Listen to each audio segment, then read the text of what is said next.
I'm Chris Slight. Hello, I'm the head of creative marketing here at Strange Scaffold, and I'm joined by Mike Futter, the producer on Space Warlord Baby Trading Simulator, and Dan Pierce, the lead designer on Space Warlord Baby Trading Simulator. And today, we're going to be looking at shorting that baby and the mechanic of shorting, because you've probably seen us talk a lot about short that baby, and if you've played the demo, you've seen it, but I kind of want to get into what is shorting in the real world, because it's a concept that when I first had it explained to me was confusing and I didn't understand it. And then secondly, how we've implemented that into a game and like made it fun, because it is a confusing concept. So Mike, I remember you kind of first brought this up a while back when we were talking about this internally as like, what does this mean? Like, what are we doing? And it was like, we should figure that out. So, well, absolutely. I mean, Zalva backed us into a corner on it. He really did. We said it was the interesting genesis of kind of how we got to the point we are, and how we created this really exciting gameplay moment that can happen multiple times during a trading day in Space Warlord Baby Trading Simulator. I came onto the project midway through, and that was one of the things that caught my eye. Was we had this really great catchphrase in Short That Baby, and when you came into the game back when I joined the project, the trading day had two verbs. It was buy and sell. And what ended up happening was, especially at that point in the balance, there wasn't a whole lot of reason to do anything other than go all in, buy as many stocks as you possibly could, and then when the price hit what you thought was the high point, go out. And if you went out too early and the price kept going up, you were disincentivized to do anything. You were more likely to just sit there and wait for the trading day to end. And that isn't a lot of fun. But one of the things we did know was the game is a lot of fun to watch. And we knew we needed something else. So we went back to Short That Baby as kind of a driving force. The side betting system was in. The only place that shorting showed up back at that point was in some of the side bets, where taking a short position was effectively the base concept of you don't think the baby's going to do very well and that their price was going to bottom out. And that is where the understanding of shorting does start. It is betting against a specific stock. Got it. Dan, you, if you wouldn't mind sharing your screen, you have made a really good little like PowerPoint presentation of what this is. Yeah, you showed it to us like, I don't know if this is any good. Should we? And it was like, yeah, yeah, absolutely. We should definitely use this. The concept of shorting, which became popularized in our industry after the GameStop meme stock happened, Diamond Hands, HODL, all of that stuff. All of that. So there are some brokerages that are short sellers. They exist exclusively to bet against certain stocks. And the way that works is they don't actually own any stocks in the company. They go to somebody who does own some shares and says, hey, we want to borrow those from you for a certain amount of time. And of course, the person who owns the shares gets a cut of whatever happens.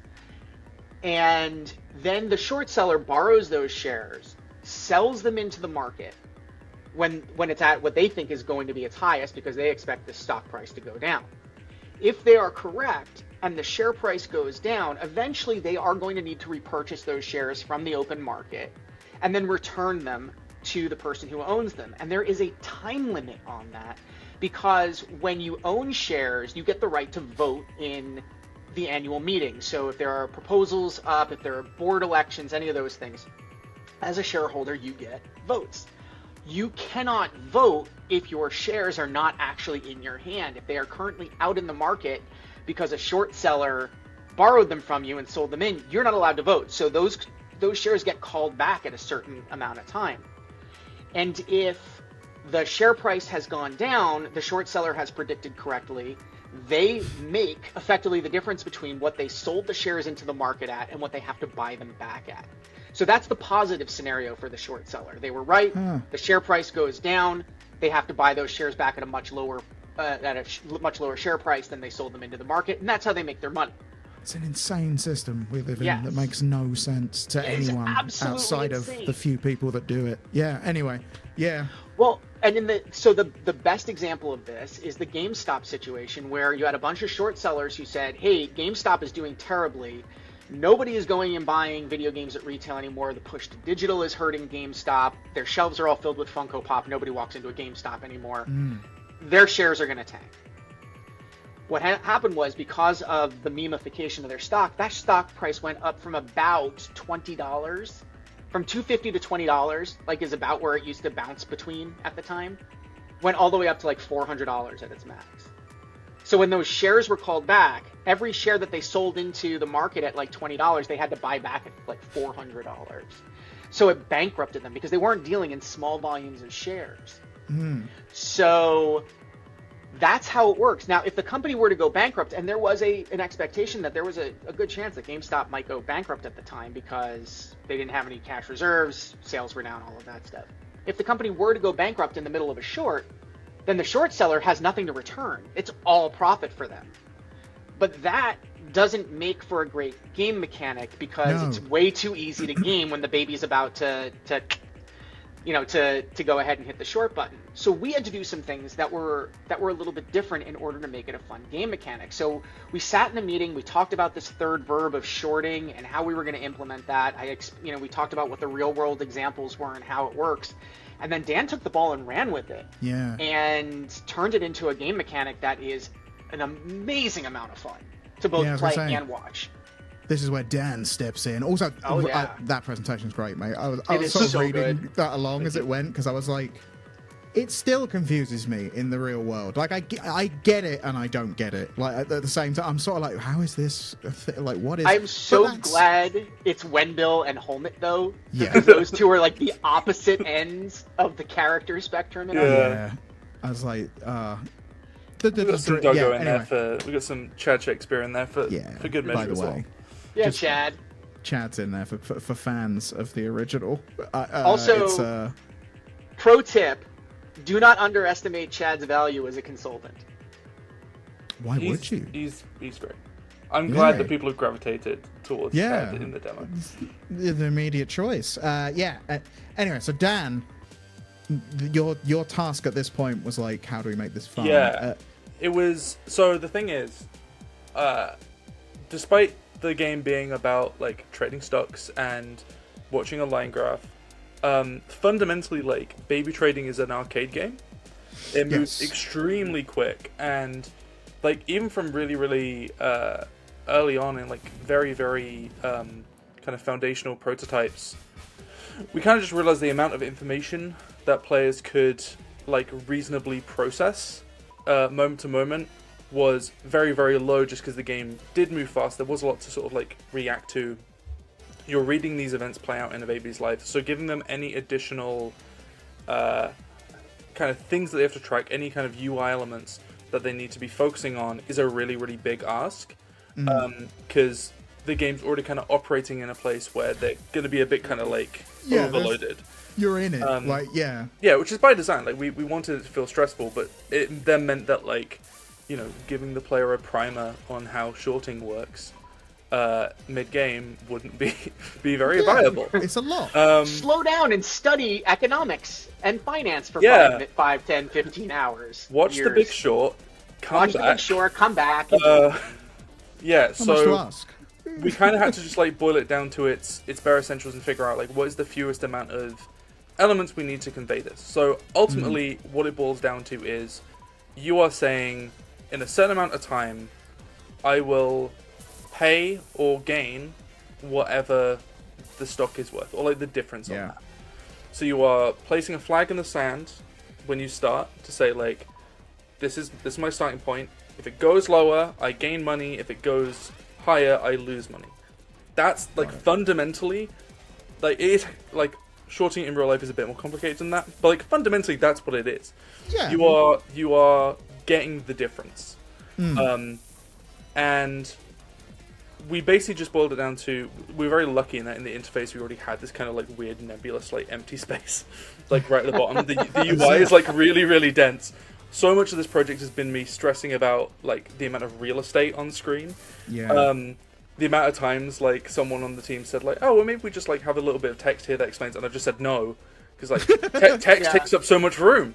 Dan has been really good about defending the visual layout of this game, and we'll talk in a second about some of the things that we've done to mitigate for that for different players. But Dan has been so good about protecting the integrity. It's a really difficult balance to the strike, because like, if you don't have enough, if there are, especially with a game with this sort of visual style where we're going for this like very like pixely, kind of crunchy, like visually noisy style. Yes. The art style basically doesn't work unless there is a certain amount of visual noise on screen. You kind of need it to feel dense and overwhelming. But also it means that if you've then done that, and you need to add something to the UI, it's a real problem because you've got no where to put it. Like, I don't know if you've ever like tried to cook something complicated in a kitchen that's too small. Yeah. Yes. It feels like Whenever that, where I I'm like, cook. okay, like, Yeah. I guess I could move this for now, and then that's going to have to go somewhere else later, but for now it can go over there, because this is more important, and you're kind of constantly doing that. Shorting was part of this as well. It's like, okay, what we have is essentially, like, an area of, I think it's like 100 pixels wide and, like, 60 pixels tall, and we need to convey everything about shorting in this, like, tiny space.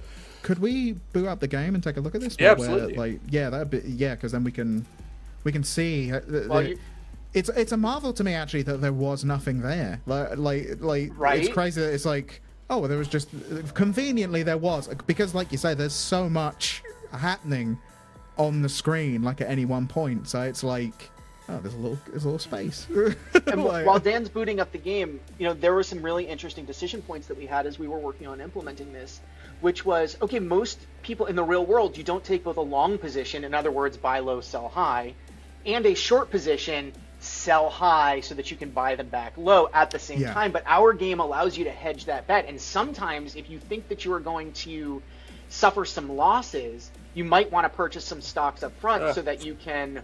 the ripple effect of magic. Sorry, it wouldn't let me show just the window specifically, so you're getting a bit of the whole screen. Here we are.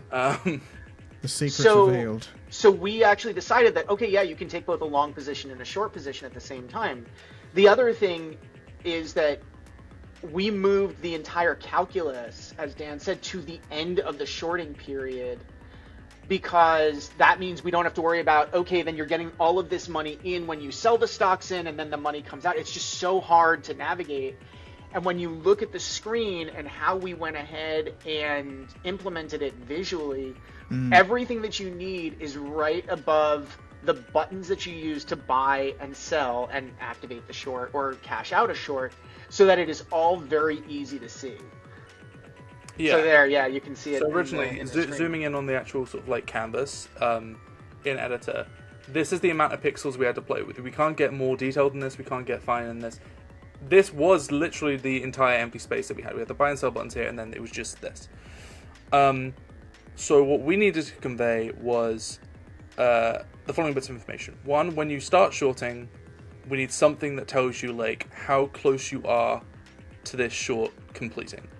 You can pull out a short early, so like when you start shorting, this timer starts counting down, so you've got like a very clear visual indicator on screen that says like how far through the short you are. You don't have to keep track of like an actual like number timer, because like that's too much. It needs to be something like really, really broad strokes, because you're trying to focus on buying and selling and like events as they're popping up and all this kind of stuff. Once you start shorting, we tell you like, here is what your short is valued at right now.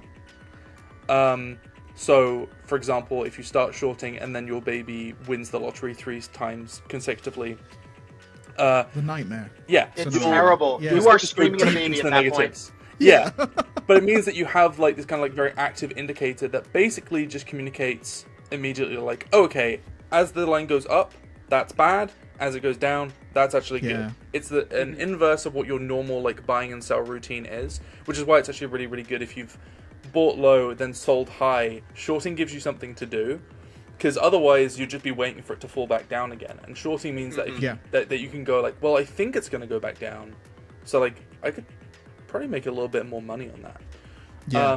We have this tiny And sometimes indicator that's here the is- path to getting to your next tier. Yeah, So you that can either make you really get good enough money with that you shorting. can increase stakes, or you can earn enough money to get from silver to gold. Shorting is a key piece of the strategy for getting the best scores that you possibly can in these campaigns. Yeah, it was Yeah. interesting actually. We had a friends and family test. I think the week before we implemented shorting. It was like a very much a It was reaction not to long a before. testing round. Yeah.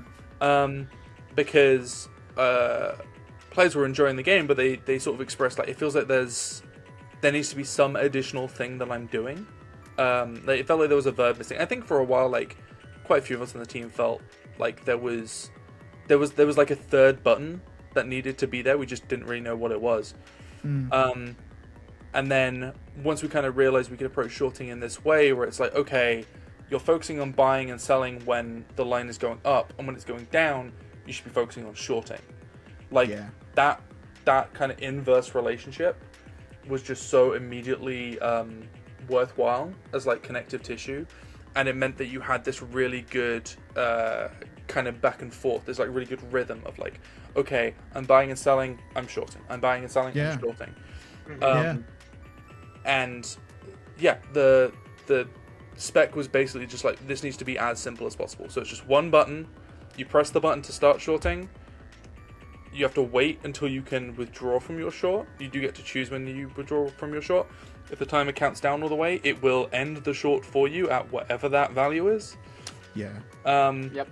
Which is disappointing sometimes, but it could be really bad. Could we have a look at it in action? Is that possible? Or we could just do a quick run or something and then just try a couple of shorts, see how it goes for us. Because I will say, definitely agree. I remember the first time I played it, because if you're someone, I think with the sort of brain I have, sometimes you would sit there and be like, well, all I'm going to do is lose money if I do anything now, so I'll just sit here and like watch with nothing to do. You kind of get like an itchy, like, you're like I should, thumbs, fingers, like you want to do something, you want to engage. And also it was that sense of like, if I want to be risky here, it would be for the sake of me doing something, as opposed to I'm going to be risky here. Like, so. Yeah. But yeah, don't trade on Google Gibby, because which planet should I?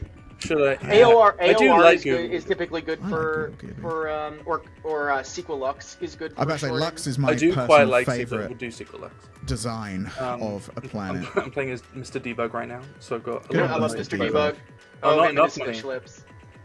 Can the screen on that get any bigger, or is that as large as it gets? A little bit bigger, yeah. That'd be lovely.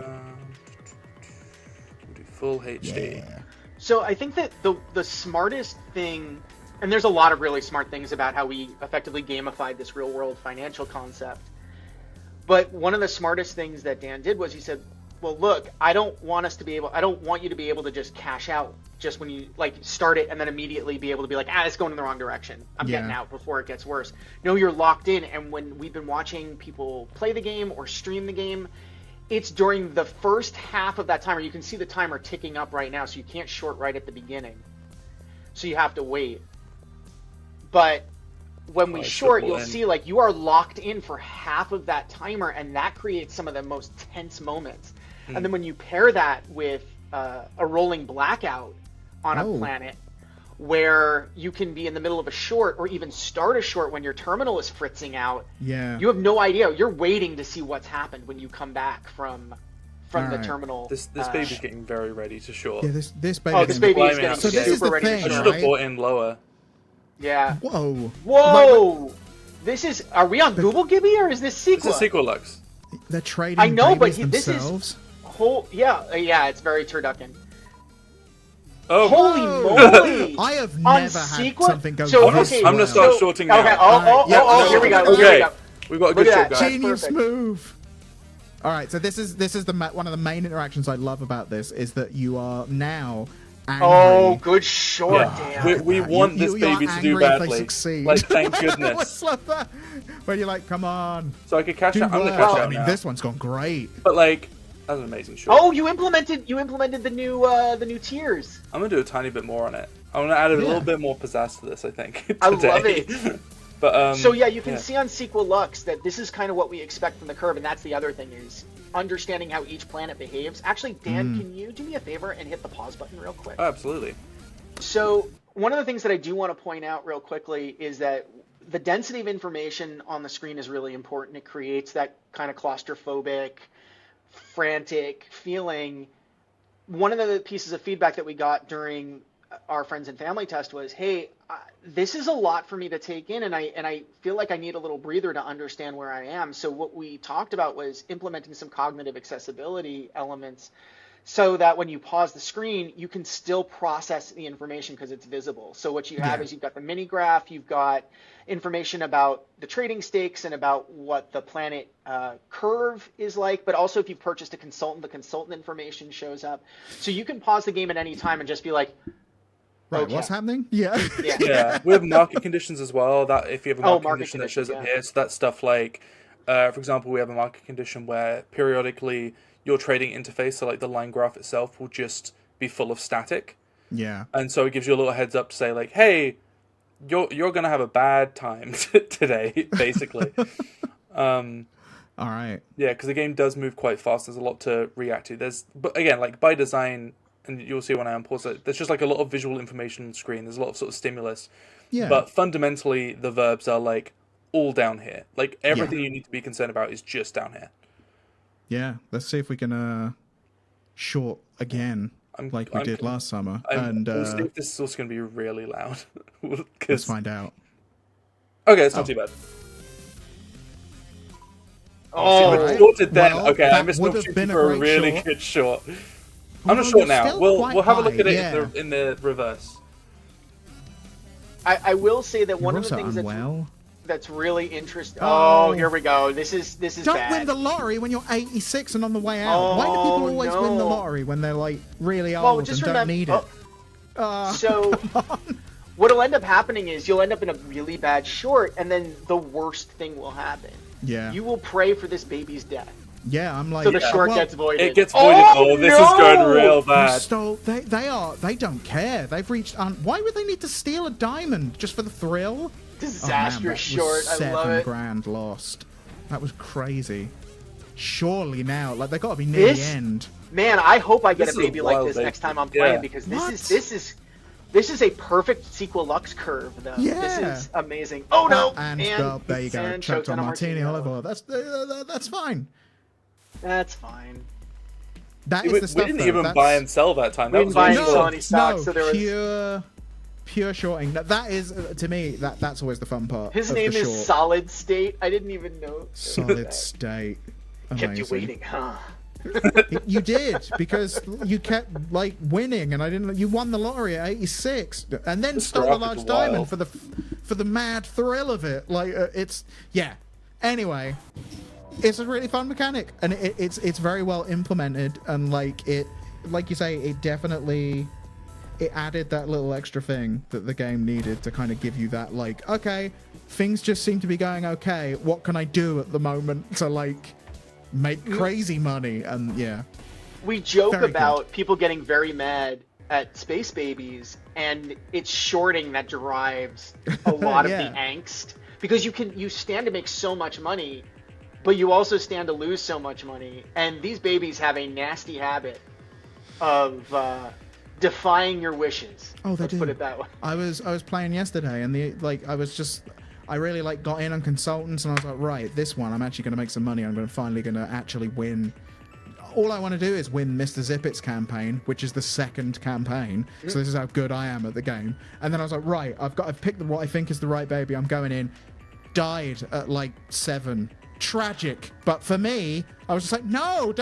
I put all the side bet on you. I put like the whole thing. I did the free consultants. I was so sure. Like, I will say that one of our kids never who has been been sadder.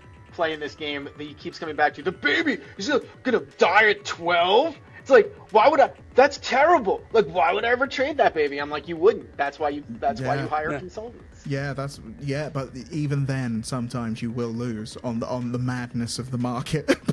Yeah, it's all gambling fundamentally. Yeah. That's why Gabe loves it so much. Well, thank you for joining me, gentlemen. We're gonna have by the time people are seeing this, no, the game won't be out, but they'll know that it's coming out on the 29th. So Yes. the game's coming out on the 29th. If you haven't wish listed it already or played the demo or whatever, you can. So go do that. Yes. But, You should really The demo play the will demo be at staying least. live until launch, and then the demo Yeah. goes away. and then the demo goes away. If We you're lock if it in you the Disney yeah, vault. I keep Yeah. telling people just like keep playing play the demo because it does such a good job. I think I'm very very proud of like how that communicates what the game is doing. It does. Yeah. Like been very, very fortunate that we've had like a very good conversion rate coming out of the demo. Yeah, I think it is because incredibly. people do get it by the time that they finish, and they're like, okay, I want more of this.